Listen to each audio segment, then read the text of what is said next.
আসসালামু আলাইকুম ওয়া রাহমাতুল্লাহি আলাইহি প্রিয় ভিউয়ার্স, আজকে আমরা এসেছি জিয়ারতে আউলিয়া সফরে কলকাতার মানিকতলায়। কলকাতার মানিকতলায় অবস্থিত সুফি ফতেহ আলী ঐশী রহমাতুল্লাহ আলাইয়ের মাজার শরীফ। সুফি ফতেহ আলী ঐশী রহমাতুল্লাহ আলাইহি হলেন ফুরফুরার পীর আবু বকর সিদ্দিক মোজাদ্দেদ জামান পীর আবু বকর সিদ্দিক রহমাতুল্লাহ আলাইয়ের পীর সাহেব। তো এখানে আপনারা দেখতে পাচ্ছেন সুফি ফতেহ আলী ঐশী রহমাতুল্লাহ আলাইয়ের মাজার শরীফ। এটা মানিকতলায় অবস্থিত। আজকে আমরা এসেছি মানিকতলায় সুফি ফতেহ আলী ঐশী রহমাতুল্লাহ আলাইহির মাজার শরীফ জিয়ারতের উদ্দেশ্যে। তো সুফি ফতেহ আলী ঐশী ছিলেন রসুলনামা বা আশিকে রসুল ছিলেন।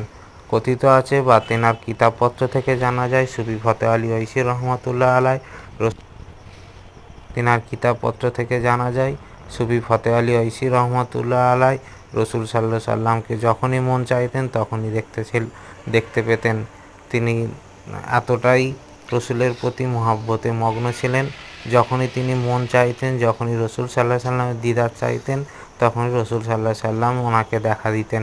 তো তিনি একজন সাচ্চা আশিকে রসুল ছিলেন। তিনার মাজার কলকাতা মানিকতলায় অবস্থিত সুফি ফতেহ আলী ঐশী রহমাতুল্লাহ আলাই নামে পরিচিত। তো সুফি ফতেহ আলী ঐশী রহমাতুল্লাহ মাজার শরীফ যারা জিয়ারত করতে চান তারা আসতে পারেন, কলকাতা মানিকতলায় অবস্থিত।